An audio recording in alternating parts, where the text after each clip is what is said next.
Open heart, open mind. Welcome to the Sattva channel, the official online platform of the Sattva project. Myself Samiksha Mishram. And myself, Samiksha Kamble.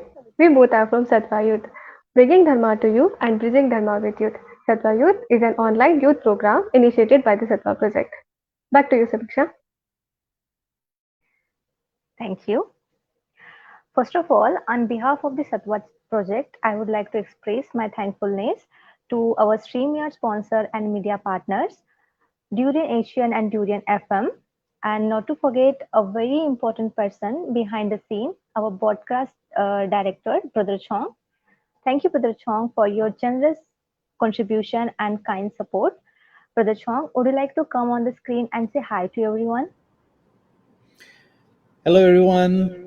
Very good evening to those who are watching. And please do like and share our post so that more people can benefit. Also, for those who will be watching later on YouTube, don't forget to to like and subscribe. You'll find a very interesting discussion this evening. Thank you. Thank you, Brother Chong.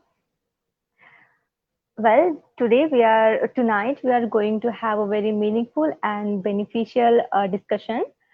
Our topic entitled "What is Ethical Discipline," which is a part of our series called Saddharma and Saddhamma, Sanskrit and Pali Buddhism in Dialogue. First of all, let us have a brief introduction of our moderator and contributor of today's session. Brother Song, can we please have Dr. Christie's intro? Okay. So let me give you a brief introduction of our today's moderator, Dr. Christie Chang. She is the advisor, event director, and dialogue coordinator of the Sattva Project. She is the joint president of the International Buddhist Confederation.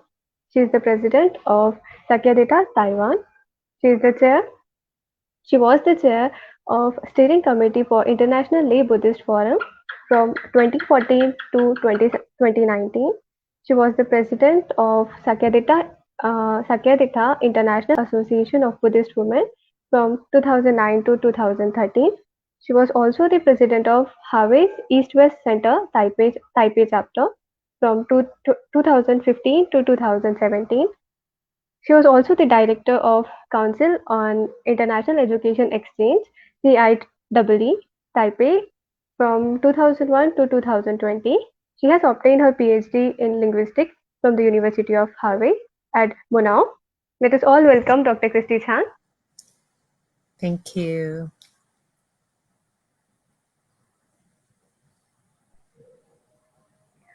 Our first contributor of today's session is Venerable Rongdao.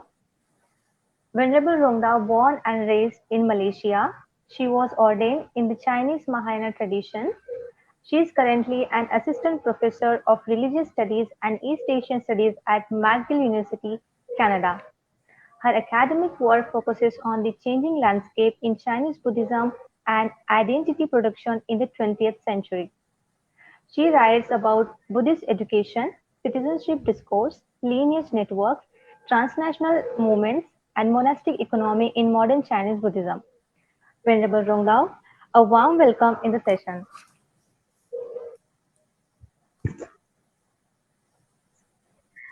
So our second contributor is Venerable Bhikkhu Gyanabodhi. Venerable Bhikkhu was ordained as Samanera in 1994. He obtained his monastic training at Bangladesh Bhikkhu Training Center, Bangladesh. He has obtained his higher ordination in 2002. He has finished his BA in Religious Studies from International Buddhist College, Thailand. He has obtained his MA in Buddhist Studies from University of Hong Kong. And then he has also obtained a PhD in Buddhist Studies from Mahidol University, Thailand. Currently, he is a lecturer of Pali literature and Theravada Buddhism at the International Buddhist College, Thailand. Let us all welcome Venerable Bhikkhu Gyanabodhi. Thank you.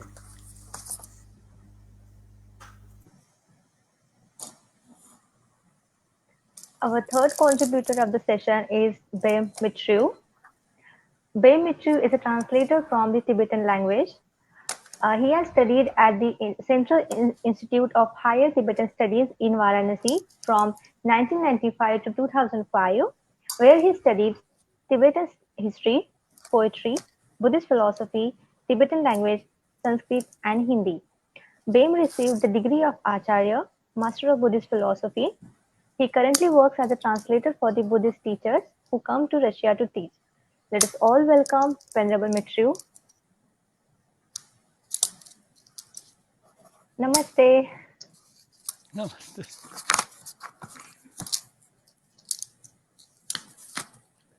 So Well, thank today we you. have Thank you, my two lovely young sisters. Oh, it's so wonderful to see the younger generation joining the Saddhamma project. So thank you once again, and thank you, Brother Chong, and also our brother Sheriff from behind the scene organizing all this. So thank you all, and our three speakers for tonight. So let me greet you one more time.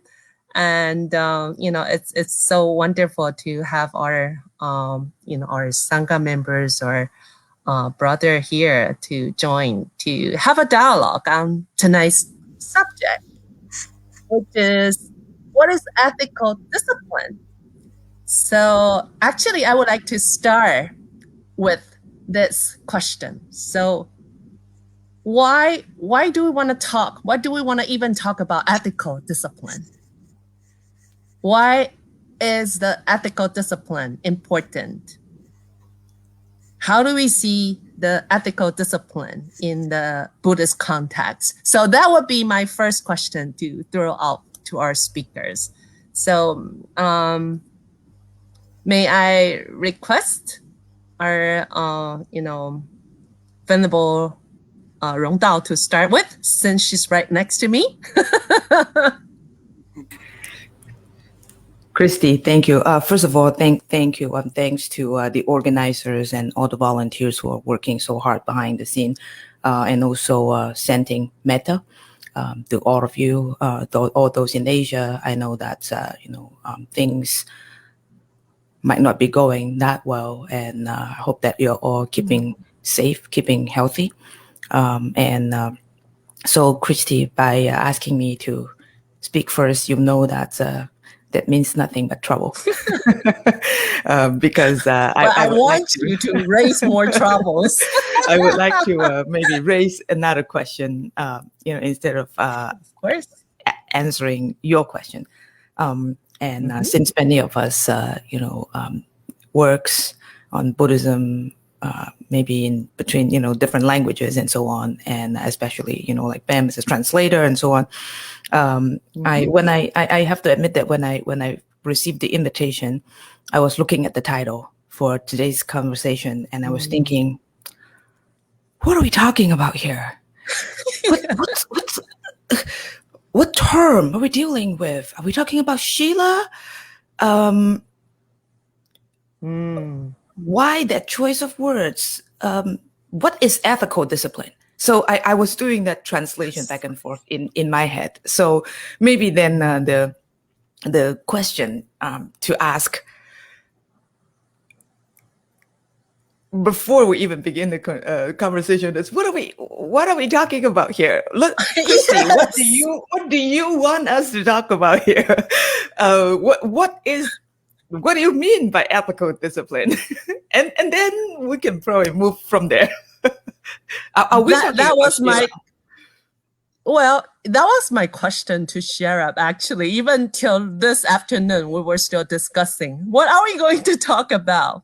And also, ethical what discipline. did you have in mind in coming up, or what did Sherab have in mind when he came up with the title? Is that his translation for Sheila, or did he deliberately avoid words like morality? Or exactly, and also, of course, like I have personally come across so many different terms like precepts, right? And then vows. What do we mean? In what context do we differentiate those words, right? And actually now Shara is giving me this hint. He's answering. He said that the idea is answering. the idea came from Mattia. Okay, so shall we get Mattia? Well, Okay, but in I any think case, he yeah. also answered by saying that he did mean by Yes. ethical discipline, he did mean Shila, right? So okay, so maybe I then think so. that Yes. gives us something to at least begin with. Exactly. Yeah, and then it's like here again we have the all of you, we have three of you practicing in three different traditions. We have Bande from the Theravada tradition, and Venerable Rongdao, Mahayana Chinese, and Bem, I believe you're practicing in the Tibetan, the Vajrayana tradition. So from your respective perspective, how do you see this? And I think our audience would also want to learn about the differences of Shila among these three different traditions as well. So, and I know that Venerable Rongdao is good at raising further questions. So back to you, Okay, but Venerable. I would. Okay, thank you for right. the clarification. And since you call on me, I would perhaps then begin by giving my very quick response, and we can probably talk about the nuances later. So basically, Shila, at least to me, however we want to translate that term, has two different layers of meaning. On the one hand, we're talking about principles that or guidelines for our actions. And on the other hand, Shila also means, to me, training.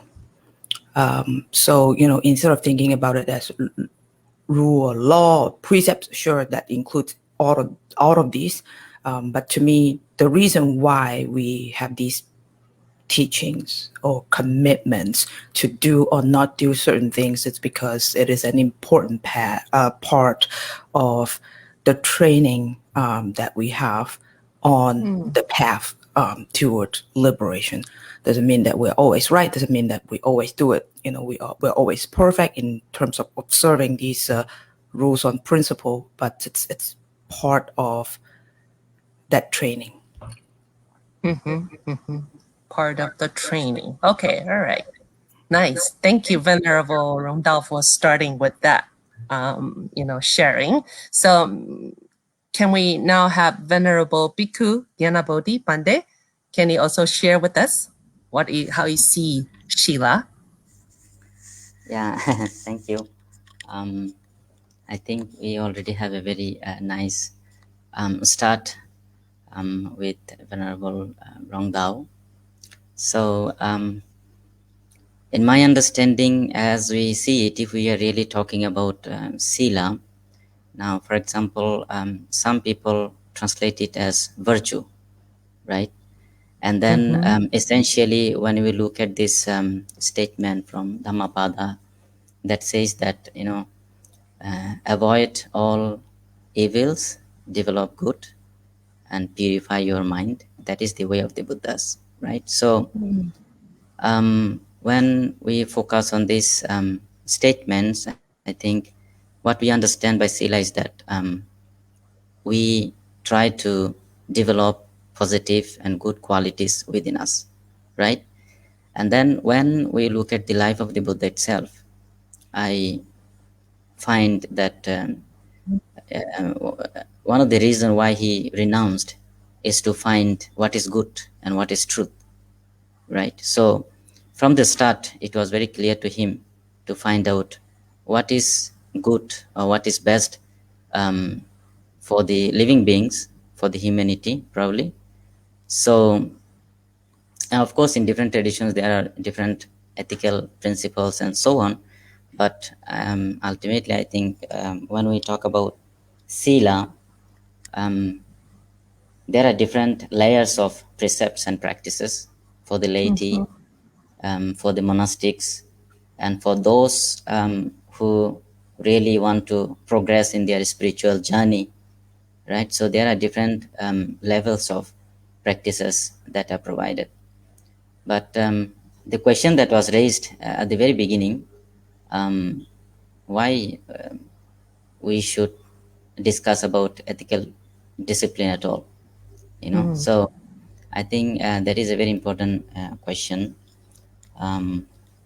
What is precepts, or what is ethics, and why we need to discuss about it, right? So I think it is fundamentally connected to our perception of existence, as I see it, because we are living in this samsara, in this world, and we all want peace and happiness. So ultimately, living a good life, good way of living is connected to living happily and peacefully. So this is where I think we need to focus when we talk about developing morality or ethics or ethical principles. One way it is, we are becoming a better person, a kinder person, and the other is that we are contributing to the society in a better way, in a positive way. So that is my understanding. Yeah. Thank you, Bante. Thank you very much. Now let's come to Bem. Hi, Bem. Would you please share your perspective? Hi, first of all, I would like to greet all the participants today, Dr. Christie Chang, Bhikkhu Gyanabodhi, Venerable Rongdao, and all the organizers. And secondly, I would like to say that, yes, it's very, very difficult topic. I mean, the topic of Shila is quite hard to discuss and very, very wide. And there are many different translations of Sanskrit word Shila or Pali Sila. For example, some people translate it like discipline. There is translation ethical conduct, ethics, moral conduct, moral discipline, morality, virtue. So all of these terms are used as translation for the Shila. But if I'm speaking from the point of view of Tibetan and Indian tradition, and in Tibetan tradition, or it's more like Indian tradition, there is a famous text that is called Abhidharma Kosha. It was written by Vasubandhu, and in the 4th chapter, he has such a line: Shilam Suchiritam Karma Samvara Uchyate. That means that Shila, or discipline or conduct, is good actions or good conduct, and it's also Samvara. Samvara means vows. So if you look at this term, it can mean three things. First of all, it's good actions or wholesome actions. It's also precepts, and it's also the principles of behavior that you could follow. And in the other commentary of this line, written also by the Vasubandhu, it says Dushkarmanam Virati Samadhanat. So it means it is called Shila because it is resolve or determination to stop unwholesome or bad actions. That's why we call it Shila. So if we take it widely, so very rightly, as the previous speaker said, basically it is these are the principles that we follow to do good and not to do bad.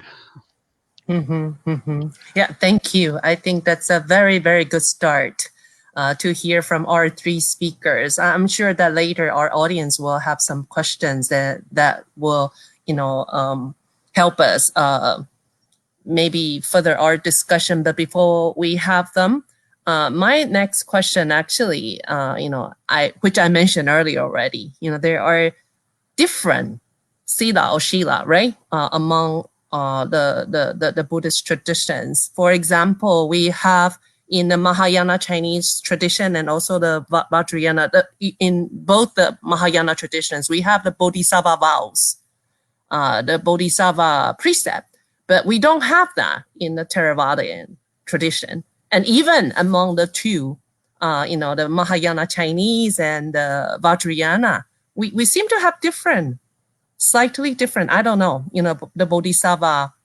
vows. So can we now start to talk a little bit about the differences, of the silas among the three traditions? Is that a weird question? If you So, allow me, please. who would like to start? If you, Yeah. maybe I could. So Yes, basically, please. when we talk about Tibetan or Mahayana or Indian Mahayana tradition, there are three kinds of samvara or three kinds of shila. And first shila is pratimoksha vows. And this kind of shila is almost the same in Mahayana and Theravada. For example, in Mahayana, monks take 253 vows in order to become bhikkhu, in order to become bhikshu. If I'm not mistaken, in Theravada tradition, they take 227 vows. So it means almost the same. And the vows they keep are almost the same. So this is the foundation of everything, of all the morality in Buddhism. You need to have this strong foundation, and on top of that foundation, you build the Bodhisattva Shila, and also you build the Tantric Shila, that's called in Sanskrit Vidyadhara Samvara. So vows of Vidyadhara. And when you talk about Bodhisattva Samvara or Bodhisattva Shila, Shila of Bodhisattvas, it's found only in Mahayana, but it kind of continuation of pratimoksha. So first of all, you control your body, speech, and mind, your deeds of body, speech, and mind. And on top of that, you try to develop altruism and empathy, what you call maitri and karuna. So compassion and love and bodhicitta, the resolve to become a Buddha for the sake of the sentient beings. And this is second level. And on third level, you try to develop a bit further. You use special methods to become Buddha as fast as possible in order to help sentient beings. Thank you, Bem. That's a good start. And do we have yes, Venerable Rongdao, please. I would like to maybe propose to look at this from two different angles. So first of all, I think you are right, Christie. Often, when we think about Shila, we think about precepts, or at least the vows or the precepts that both the monastics and the laity undertake, right? And then when it comes to then, the differences between, say, the different traditions, people often tend to focus on, so how many do you have in this tradition, and how many do they have in that tradition, and so on, or the Mahayana traditions, the Bodhisattva precepts, which is not there in the Theravada. So that seems it seems that then we are quite preoccupied with rules and which sets of rules and how many sets of rules, and I think that is correct. That's both our laity and our monastics do commit to following these rules, as Ben was saying earlier, guidelines that do two things. One, that prevent us from committing unwholesome deeds, from committing kushala, unwholesome actions. And on the other hand, guidelines that either allows us or to, encourage us to commit wholesome deeds, kushala actions. And so, sure, we have these rules. But if we're to really expand the discussion, on Shila further, I think we're talking about more than merely the rules and the number of rules, who has this and who doesn't have that, and so on, to include, I think, very general concerns that Buddhists today, for example, lay or monastic face with on a daily basis whenever we need to make a decision. From day to day to day to day. What do I do when we have to think about environmentalism, the destruction that's caused through the environment? How about abortion? Sexuality, and in other words, how do we live our life as practicing Buddhist, committed to the cultivation, to this path, who has to deal with all these issues, and of course, they're constantly evolving, changing, depending on context, depending on situations, depending on the conditions that we're in.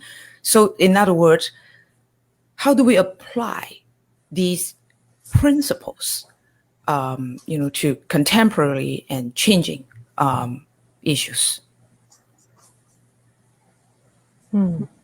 Yes.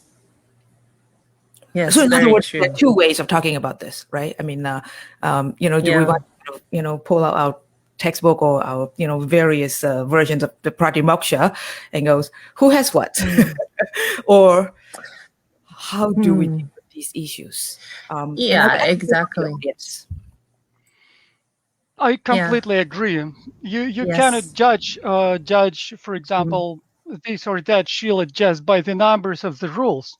And in our modern day, when, as you said, world is changing constantly, you cannot keep your pace up with the world. And all the rules that were introduced by Buddha, of course, they maybe are not always have the answers for all the questions that rise up nowadays. That's why sometimes we translate Shila as principles, because those are the principles that Buddha had put in front of us in order to follow them. And that's why sometimes we call Shila self-restraint.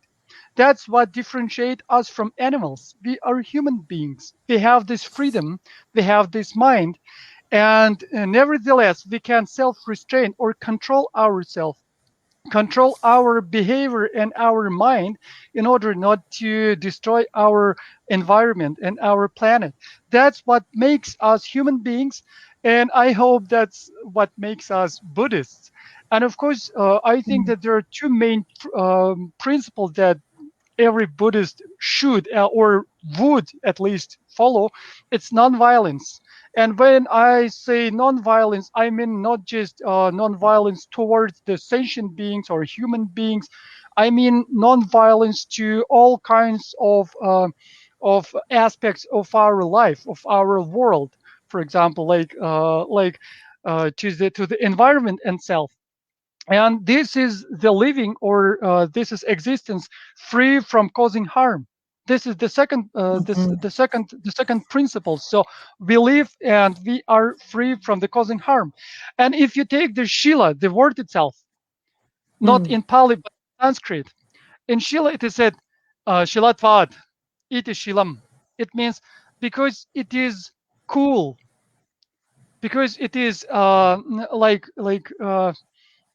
well, I didn't know the other word, because it's cool, because it cools our pleasures in our mind, pleasures that make our mind disturbed, make our mind hot, make us suffer from these emotions that overload our brain, our mind. That's why it's Shila, because it cools down our mind, because it controls, because it helps our mind. And kleshas come from Sanskrit word klishta. And klishta means difficult, troublesome, problemsome. So it means that Shila, that what helps our mind to be controlled, to be cool, and to be happy. Yeah, exactly. What is the purpose of Sila or Shila anyway, right? The original purpose of it. This should be in the poster. Shila is cool. I think we should make it a T-shirt. I think that's going to sell really well. That's going to, and invite a lot of people to think about morality, or ethics in Buddhism. Shila is cool, so that we don't associate, Shila only and exclusively with the number of rules. All these restraints free us, right? I think so. Sheila is cool, Bem. I think you just came up with the best motto It's for about a campaign. freedom. It's about freedom. Yes. And Bande has something to add. Please. Yeah. Most of what the other two speakers have been saying, I agree fully. And even in the Theravada tradition, actually, the word sila is understood to be composing. So that is calling, you know. But I think when we talk about sila, we have to, in the Buddhist tradition, we have to discuss it with samadhi and panya, because we cannot really just simply focus on sila, forgetting about samadhi and panya, in the three trainings. Sila is the first one. But when we look at the teaching of the Buddha in the Theravada tradition, especially, for example, the first discourse that is said to be given to the first five disciples of the Buddha, the Dhammacakkappavattana Sutta, the Buddha came up with this Noble Eightfold Path, right? Right view, right intention, and so on. So in the list, you would find that right view and right intention consist of panya, actually, So panya, sila is preceded by panya in that list, So that is the first path that is given to these monks. So when we look at these discourses, we find that normally after the attainment of enlightenment, the Buddha would go to interested people to deliver his teaching. And at the end of the teaching, when the people are convinced by his teaching, they come to the Buddha and they ask for, entering into the sasana or to be a lay disciple, you see, so, and take up the precepts and so on. So I think as all of us have been discussing, again, I would relate to the first question, why we need to discuss about it, I think it is, as I said, fundamentally connected to our own existence. Who am I? What do I want in life? And why am I in trouble? It could be physical trouble, mental trouble, social trouble. Why do I have to worry about environmental pollution and so on? Because I am part of it, right? And how my actions are contributing to it. So because we are acting constantly, either mentally, verbally, or physically. So this is how we are performing all our actions, right? So I think when we have been discussing about all this, there is one sutta, I just remember, and it is a very interesting sutta where the Buddha gives a very precise and specific teaching to his son Rahula, actually. It can be found in the Majjhima Nikaya. It's called Rahulo Vada Sutta. And the teaching is really very interesting because it does not really talk about all these kinds of, number of precepts and sila and so on. He gave straightforward, a very simple and direct teaching. And at the end of the teaching, he said that all the enlightened beings in the past, all the Buddhas, Bodhisattvas, or Arahants, they have attained their enlightenment by following this simple rule. At the present moment, those who are attaining enlightenment are also following this principle.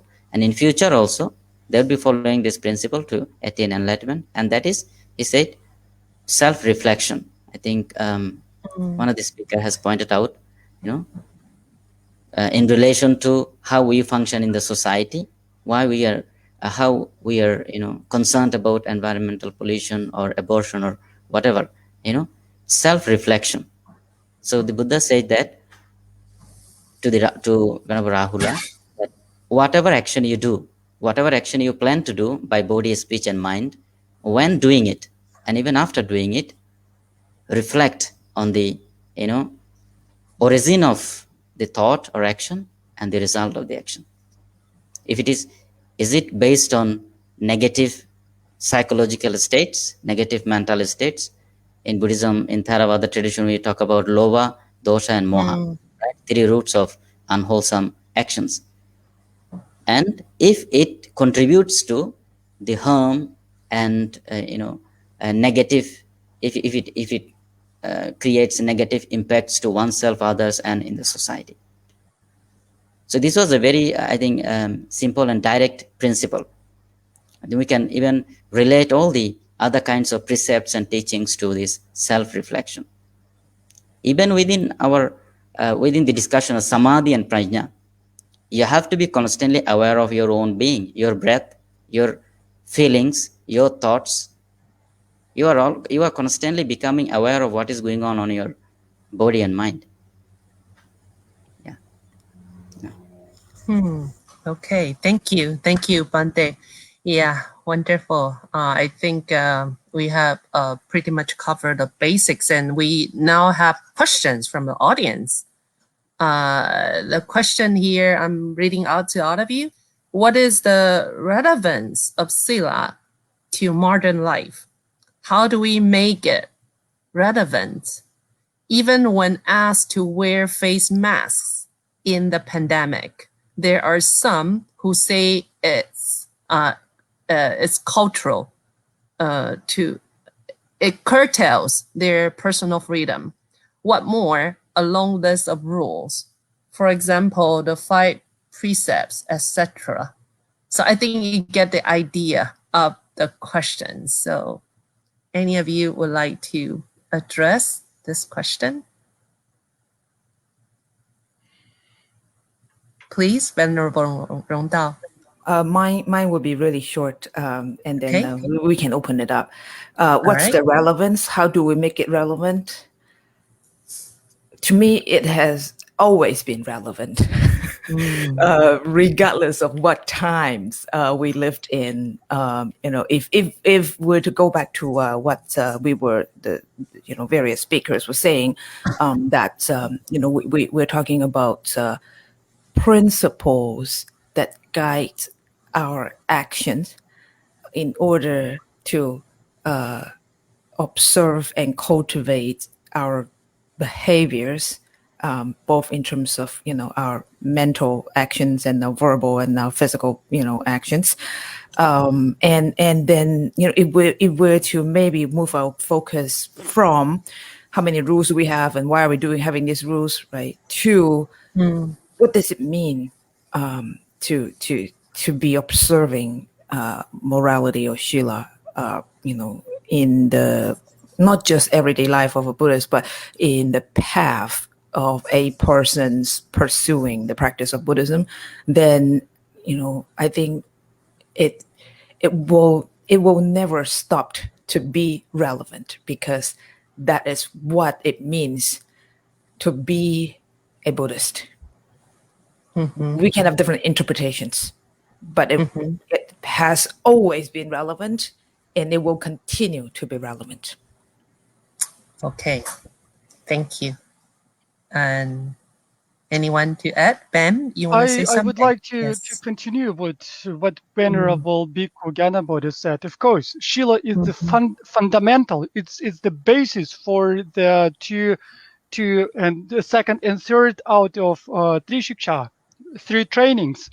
So Shila is like a basis. Without this base, without this fundamental matter, you cannot bring the meditation. You cannot practice and obtain the wisdom. And if you talk about the importance of Shila, it is said the fruits of Shila are greater than those of giving or dana. So out of all of the parameters, be it 6 parameters or 10 parameters, no matter, Shila has even greater fruits or results than even generosity or dana. And it also serves as basis for other qualities. And under the other qualities, what's meant here is bhavana, meditation, and of course prajna. It means like wisdom. And I completely agree with Venerable Rongdao. Yes, that's what we need in our daily life, in our modern life. And trying to answer the question about the masks, I think that it's up to every person, up to every individual to decide for herself or himself what to do or not to do. But we must remember that we try to follow the principle of non-violence or not harming people. And you need to decide for yourself. If you wear a mask, will it help you not to bring harm to others or not? Will it stop harm that could come from you to others or not? And it's up to every person, every individual to decide for themselves to wear or not to wear, to be or not to be. Yeah, I think it's a very important, very good point. Shila is never really meant to be like rules. That's really, limiting you. It's a personal, at the end of the day, it's a personal choice, right? And then these are guidelines rather than law. They are not really law like stuff. So yeah, and there's another question here from Mattia actually. So could you say something about the relationship between sila and sati? All right. Okay. So any of our speakers here? The relationship. Can I start? Okay. Yes, please, Ben. Okay, thank you. So if you talk about Shila, there must be some means, some like means to keep the discipline. And usually in the tradition, we talk about 3 such kinds of means. And one is mindfulness. You must keep mindful of your actions, be it actions of your mind or your speech or your body. And that's what in Sanskrit we call smriti. It's mindfulness, or keeping kind of remembrance. You always mindful, you always aware of what you are doing now. And another means is kind of alertness. Alertness, that means, which is a meticulous concern for what is to be engaged and what is to be avoided. So that's what you always are aware. That's how we try to engage in our awareness, using our attention, using our mindfulness and our mind. Okay, I think Bhikkhu Gyanabodhi, yes. I think Bem has very nicely, presented this idea of relationship between sila and sati. As I have been mentioning, one has to be reflective about one's own behavior, one's own actions, right? And I think it is fundamentally actually connected to whatever we have been doing in our daily life. And as Rongdao also mentioned that it was relevant and it is relevant, it will be relevant, throughout, as long as humanity exists, I think, because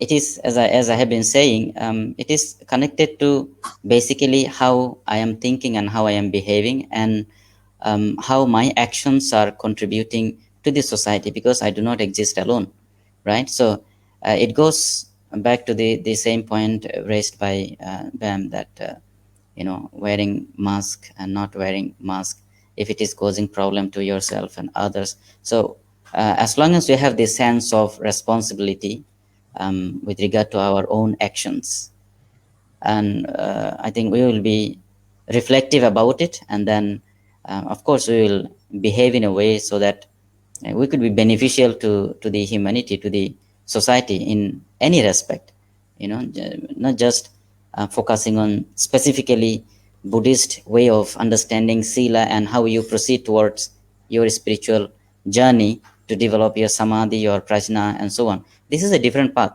When you take up that path, you have to be serious enough to go through different steps in the journey. That is a different path, right? Even in the monastic practice, you would find that there are differences between sila and vinaya. So fundamental shilas are the same in every tradition, and I think these fundamental shilas are important for the entire humanity.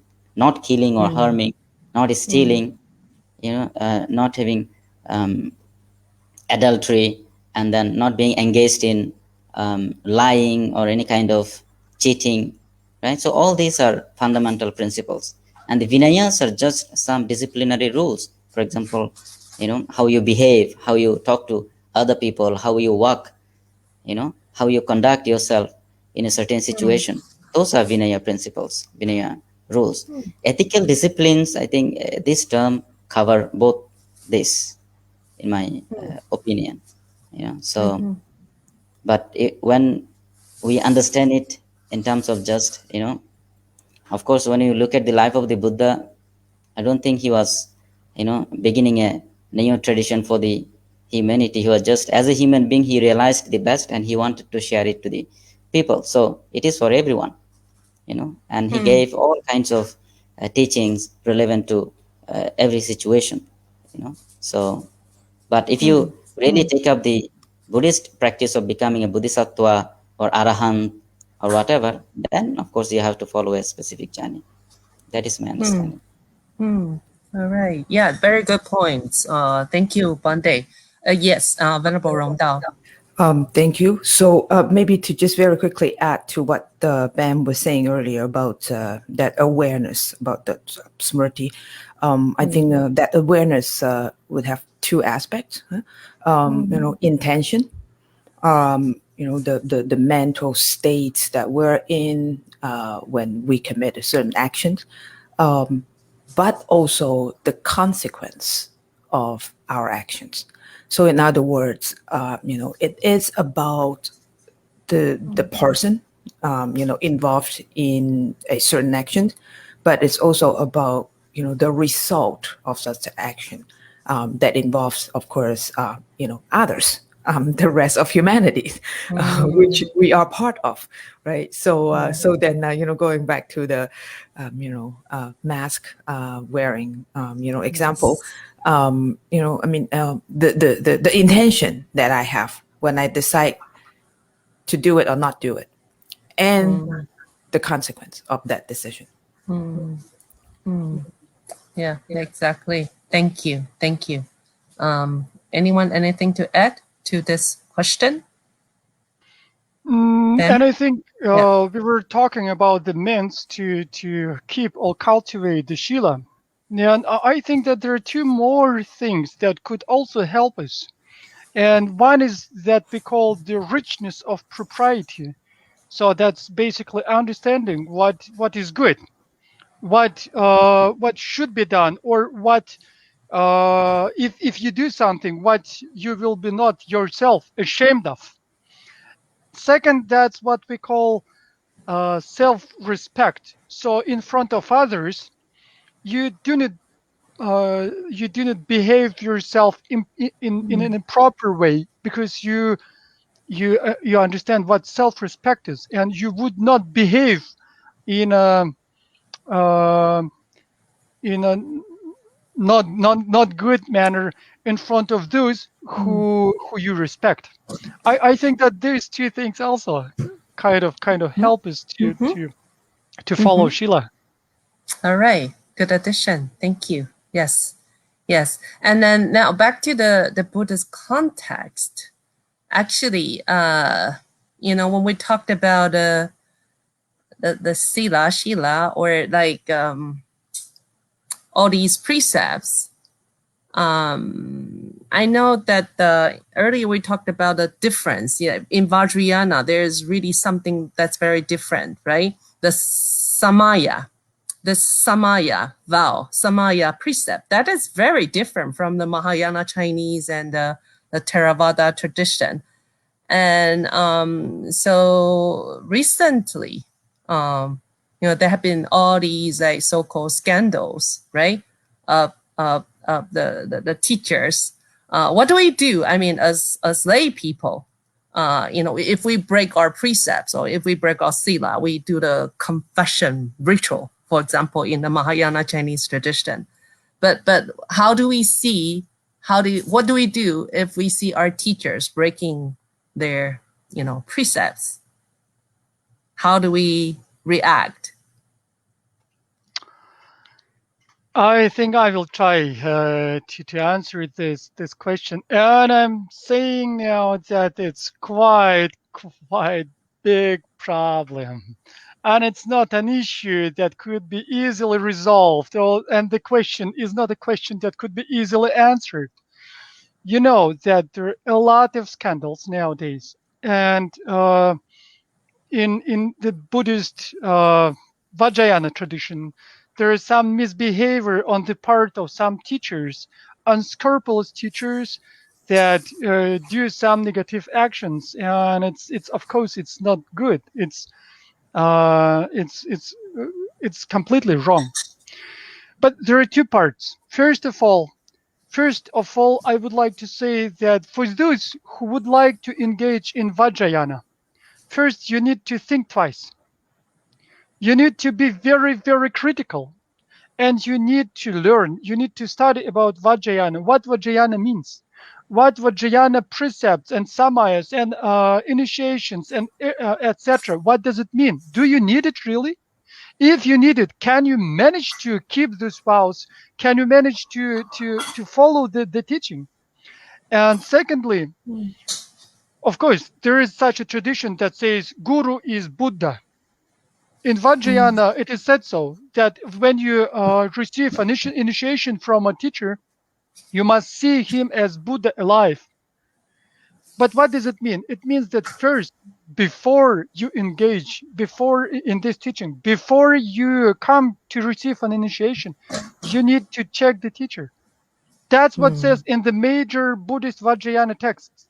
And the tradition says that you need to do it for 12 years. 12 years, Yes. just listen to this. It's not like it happens nowadays. I go by a building, I saw a poster, come for the initiation, and people run for the initiation. That's probably not the proper way. First, you need to understand what you're gonna do. Secondly, you need to understand, do you need it at all? And if you need it, then check the teacher. Because if your teacher, that's what many teachers in the Vajrayana tradition say, if your teacher behave yourself wrongly, stop him. Stop him or her. That's what should be done. If you see that he acts against the ethics, if he acts against the scripture, if he acts against the Buddhist tradition, stop him. Tell him that this is wrong. It shouldn't be done. You see, this kind of situation possible. It can happen to anybody. But you need to be very careful, and you need to be very critical, especially in our days of widespread improper behavior on the part of some of the teachers. And Vajrayana must be based on, that's what I've said before, Vajrayana must be based on the pratimoksha, on the ethical behavior. You cannot follow Vajrayana if you do not follow the Shila, the pratimoksha Shila. And secondly, it must be based on the bodhisattva vows also. You must feel the genuine love and compassion and strive to become Buddha for all the sentient beings in order to follow Vajrayana. So think twice. Good advice. Thank you, Bem. Coming from a Vajrayana practitioner directly, that's good. And Venerable Rongdao. So I would leave, I think, the question regarding the Samaya precepts to the more qualified speaker to address. I would just say that we shouldn't single this out as a Vajrayana specific issue, right? Yes. Because I think clearly it is an across the board issue. It is. The kind of abuse of power, exploitation, misbehavior, and so on, as a community, as a religion, we should be able to collectively together acknowledge that such problems and abuse exist, and we have to take it seriously to acknowledge to what extent, are these behaviors, right, found within our community, and really, commit to addressing these issues. So, so to say that it's Vajrayana specific, it's a Western specific problem. It's really to kind of like try and turn away and, avoid answering the question by saying, one rather common response that I often hear from a lot of practitioners is that, oh, look, it happens, more often in the West. So, we in the Eastern or Asian societies, we don't have that. So, this is our problem. No, we have a different way of perhaps hiding or not talking about these things, in Asian societies and so on. So to acknowledge that we all have a very serious problem to deal with, to be willing to listen to the victims, and to have the courage, I think, to confront. It's something that requires a collective commitment, instead of saying we don't have that problem, and maybe we'll let them deal with that, and then we'll see what comes out of that. No, I think together, we need to acknowledge that let's talk openly and frankly about what we are dealing with, so that we can talk about how to move forward as a religion.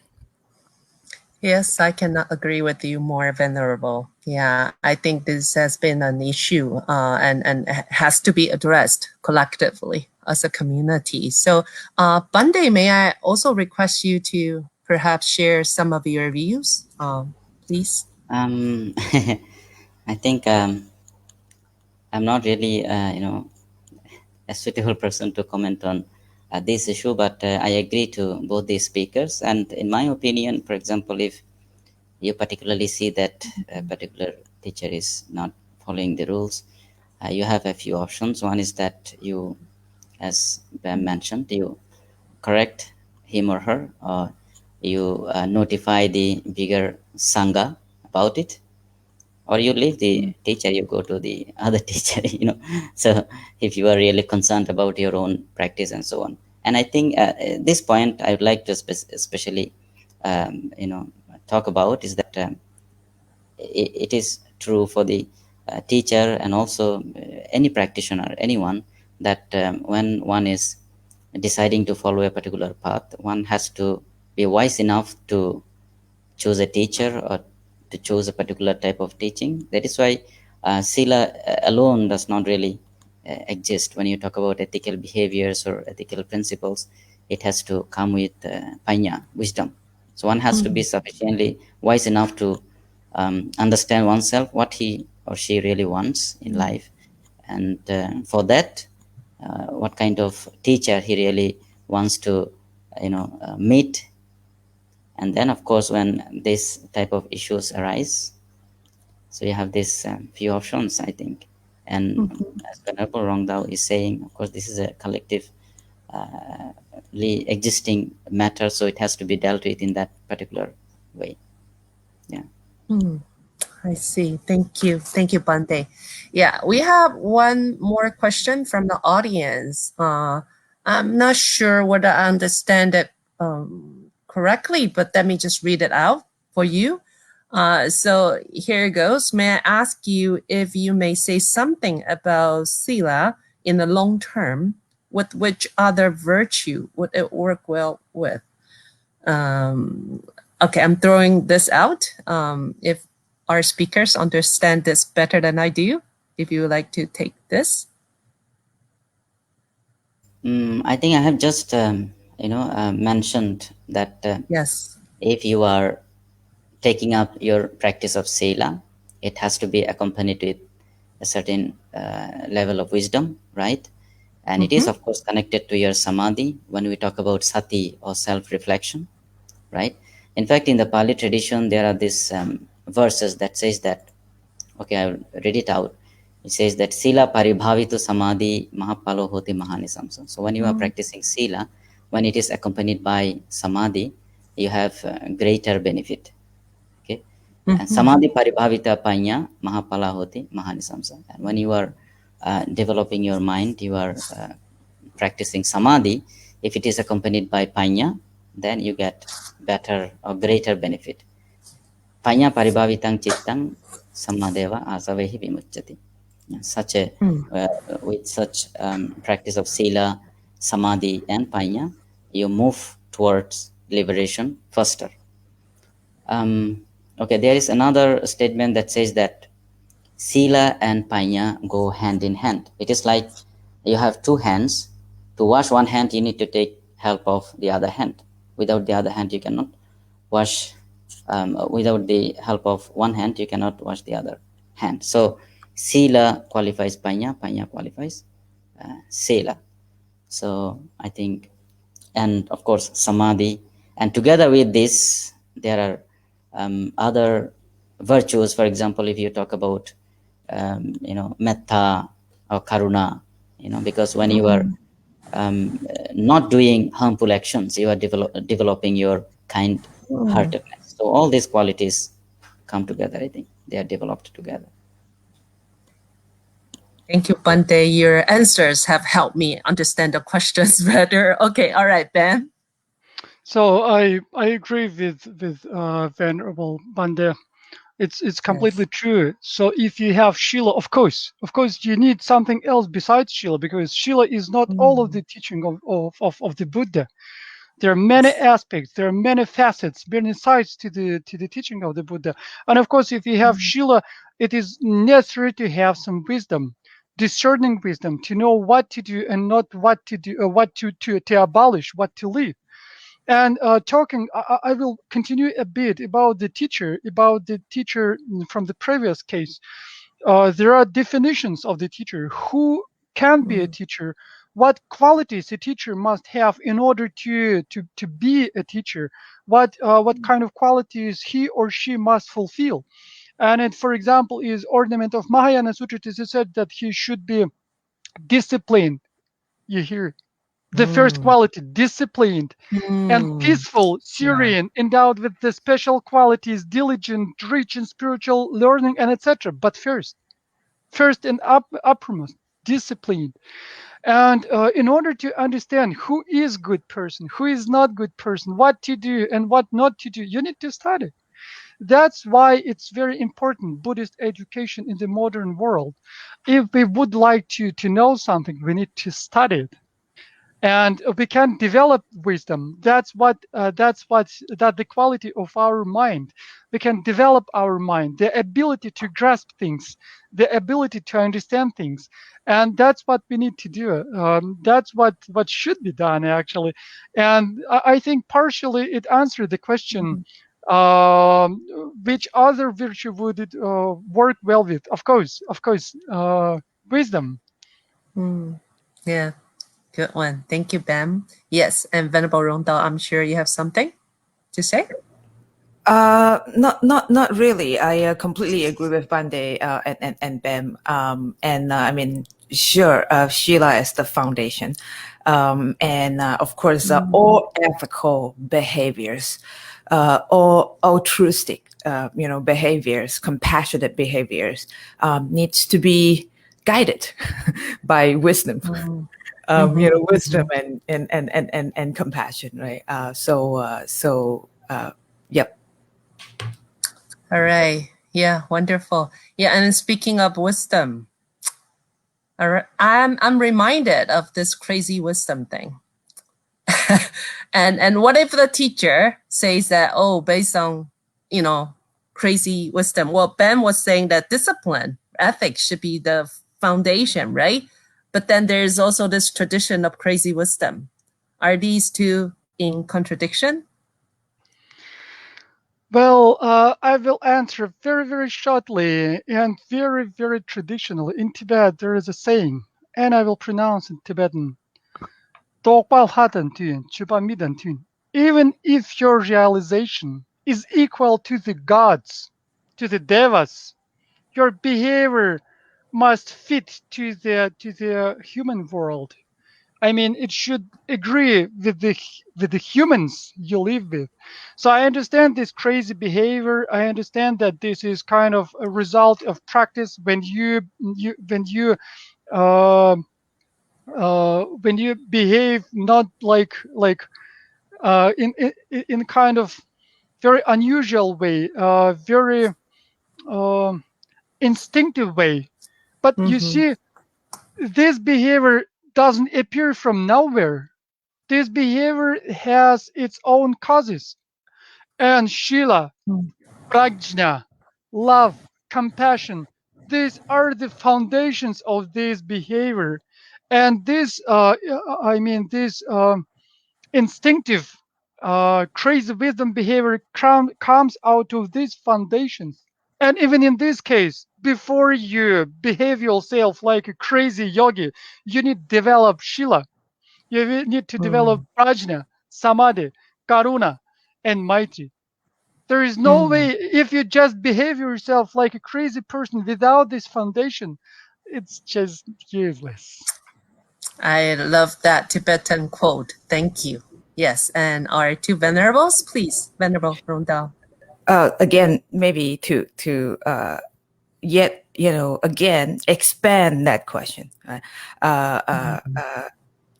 because I think crazy wisdom, Samaya precepts and so on. It seems like we're zooming in, on a particular tradition or a particular expression, of the Buddha's teaching.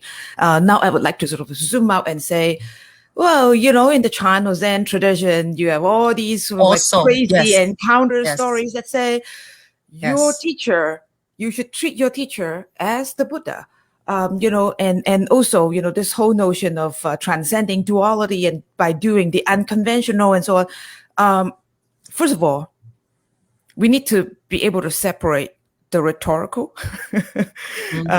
from the factual, right? And then I think, secondly, to also, I know that this might not be popular, to also shift our attention from the teacher or guru to the practitioner for just a brief moment, okay?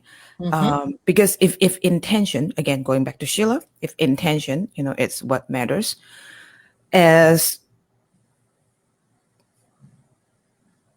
practitioners, we have to ask ourselves when, I think, going into or engaging in a teacher-student relationship with a particular teacher, how do we need to constantly examine our ego and our desire? Why are we doing what we are doing? Is that reasonable? Are we capable of calling out, both as individuals, as members of a community, and perhaps collectively as a global community, right? Are we capable of identifying and calling out behaviors that are inappropriate?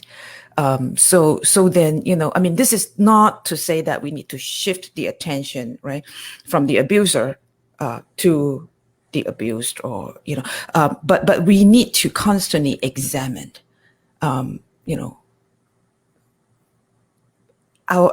own understanding, our own desire. What is it that I want? Why is it?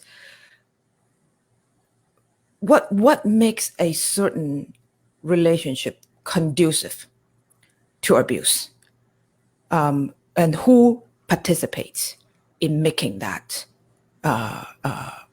possible? Yes, thank you. Very, very important points. Very good balanced. Okay, points. Thank you. Yes, Ben. I would like to add a down-to-earth advice from Tibetan tradition that's it's quite known in the Tibetan community. There are different people with different abilities, and some people are able to mix with the people, to be close to the people, and not to see only the faults. They are able to see good qualities and everything. But there are some people who are not didn't have this ability, and when they keep with other people for a long time, they start to see only the faults. And the same is with the teacher. Sometimes it's better to be a student from afar. Like, listen to the teaching, read the books, get the initiations, but keep just a bit aloof, keep just a bit far, and it helps Healthy you. distance. Healthy distance. Yes, exactly. And just adore your teacher from afar. So this will help you not to see the faults, maybe the real faults or just your imaginable faults. No matter. Maybe for some people it's better to behave or to act in this way. That's what the Tibetan tradition says. Okay, all right, that's a good one. Yeah. If I'm allowed to very, very Yes, quickly add to please. what Ben was saying, so again, right? I mean, in a lot of our traditions, treat your teachers as the Buddha, right? And while I completely agree that we should venerate our teacher, we should have utmost respect for our teachers, but I often like to perhaps half jokingly say, whenever I hear unreasonably generous praise on a particular teacher, right, I would say, well, to go back to Bem's Sheila being cool, being the cooling medicine, right? Being the cooling medicine. Say, that's wonderful. But wait, ask yourself the question. So sure, the teacher is Buddha, right? I mean, we revere the teacher, but at the same time, does the teacher eat and sleep and poop as you do? If that is the case, he or she is a human being that has the capability of doing the most selfless virtue. Certainly, that's that's why we all have Buddha nature. We all have the capacity, but at the same time, maybe also I think capable of committing some of the gravest fault or mistakes. Sometimes even with the best intention. So again, as that cooling medicine, while we revere our teachers, ask ourselves these sobering questions. You might not like the answer, but at least you have to allow the question to come in. Yep, very good points. Thank you, Venerable Rongdao. And Monday, we would like to also request your thoughts. Yeah, I think we have been talking about this idea of crazy wisdom. I do not really have any good idea about this crazy wisdom, but I can recall this few incidents. One is that when we talk about this great master, great translator, Kumarajiva, there is this saying that says that when people have been criticizing him for his behavior, he said that, look at my work, not my life. So it ultimately comes back to, what do I want from the teacher, right? Am I looking at his behavior alone or his teaching? So this is one point I'd like to mention. And the other is that when we look at the teaching of the Buddha, and when certain people have been criticizing Buddha's teaching and so on, because many people, many young boys have been joining this Sangha, so there was criticism and so on. So to defend his teaching, the Buddha said that I teach what I practice and I practice what I teach. So I think in that we find that he is completely pure in his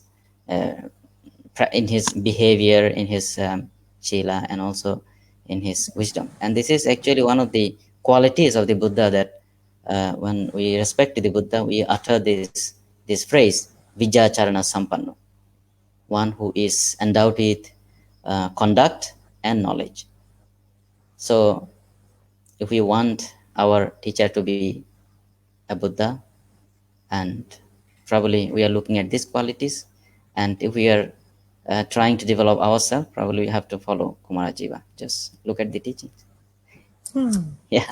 Thank you for the sharing, Venerable. Yes, and I think time is flying quickly. Well, that is wrap up our discussion. So I would like to request each of our speaker to have a short conclusion of our discussion for tonight. So since we started with Venerable Rongdao first, may I go to Venerable Rongdao again? Sure, thank you. I don't really have, any insightful conclusion per se, but I'd like to just thank the organizer. Thanks to Christie for moderating this, and then also to thank our very venerable discussant for such incredible opportunity to talk about something that to me, it's so relevant and that will continue to remain relevant, I hope. And of course, I look forward to more conversations. Thank you, Venerable Rongdao. Thank you. Yeah, for having woken up, from Montreal so early in the morning. It's really early early. there. It's already 9:30. So almost. Oh, really? Yes. Okay. All right. That's not too bad. No, Okay. This is East Coast I'm losing track of time difference. Yeah. Okay. All right. So now, how about Venerable Bande, Bhikkhu Bande? Yeah, I would say that since we have been discussing about ethics, I think the fundamental point in Buddhism is that when the Buddha started his teaching, he said that it has to be for the benefit and welfare of the people. So whatever we say or we practice, our ethical behavior and everything, if it benefits ourselves and if it is beneficial to the world, to the society, I think that is a good practice. And of course, thanks to the organizer and everyone for inviting me to participate in this discussion. I had a great time in the discussion, and especially hearing insightful, discussions from Venerable Rongdao and Bem. Thank you. Thank you, Bande. Yeah. Now up to you, Bem. Your turn.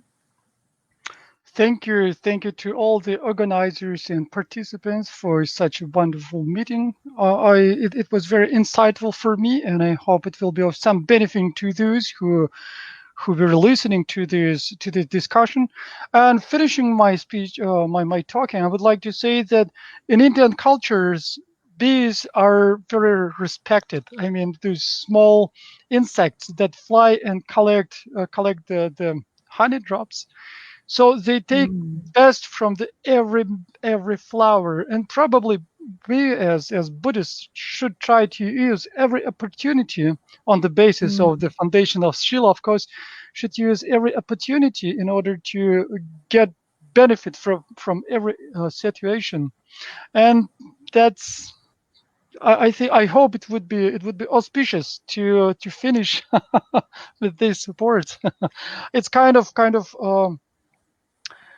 my wish or prayer, so that all of us could be like bees and could get the best out of every situation. Thank you all our speakers very much. I think we have really fruitful discussions tonight, very meaningful. And again, like Venerable Rongdao has mentioned, we would really want Sila to, remain relevant. And so that, we can all benefit, our world can also benefit from our practice of Shila. So our two lovely young sisters have appeared again. So I think that means my duty is done. So back to our two sisters, please.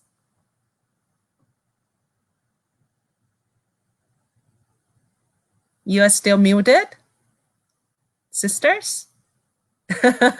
Yeah. Okay. Sorry for that. Thank you everyone. Thanks to all our speakers. We really had a very meaningful discussion. I personally enjoyed it very much. I was just hoping it would last for some more time. Then I really would like to thank all our speakers for sharing their valuable knowledge. And then I would also like to thank Dr. Christie for moderating the program. last but not the least, I would also like to thank our audience for helping us to make this topic more clear by asking such insightful questions. And then now, because we have reached the end of the program, let us conclude it by dedication prayer, by dedicating the merits which I have gained by having such a wonderful discussion. So we are going to have uh, uh, uh, four great vows in English, and then may I please request each and everyone of you to have a small dedication prayer from their own tradition. So now I request Samiksha to lead us in the four great vows, and then each one of you. Samiksha. Thank you, Samiksha. Okay, so the four great vows. Sentient beings are numberless. We are vowed to save them all. Delusions are endless. We vow to cut through them all. The teachings are infinite. We vow to learn them all. The Buddha way is inconceivable. We vow to attain it. May all beings be well, happy, and safe.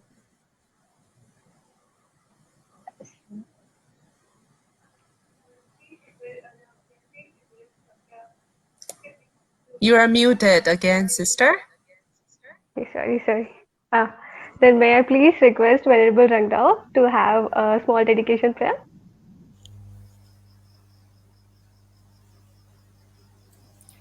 Say that again. Do I have to say it in a different language? Anything as you wish.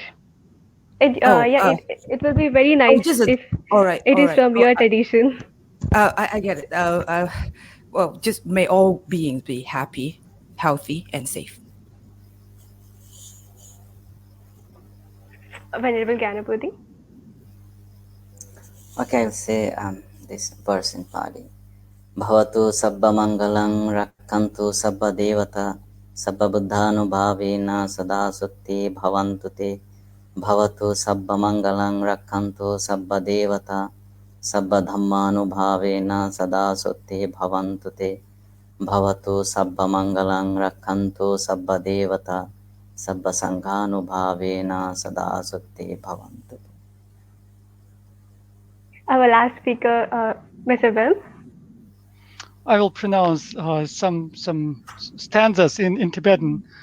Jamba babo jidar gambada kundo zambada yanda shende deda kunge jazo dalo chi geba deda da jara tungo senja danja deda dengyo ji ngero danja da do tombada jinjo zamba gana sujo ba deda kunge molan rugyo ji de zonja ba gaba danja ge ngoba gana chodo ngoba de da ge ge ve tsaba di kunge sambo jara tungo ba ge Jojo zanjo rimbo ji ma ge wa ne ge gyo ji ge wa nyamba me ba yang go ne gon to pe wa sho. Thank you. Dr. Christie? Okay, I'll chant the mantra of the Heart Sutra at the end. Gade, gade, para, gade, parasam, gade. Bodhi soha.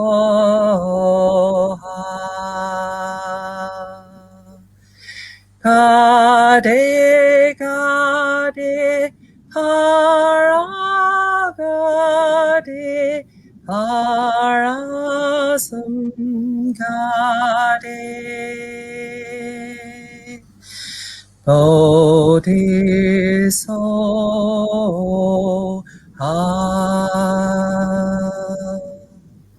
May all beings be happy. May all beings be free from suffering. Once again, thank you everyone, and thanks to our audience as well for tuning in. So let's meet next time with a new program. Thank you to everyone. Thank you. Bye bye.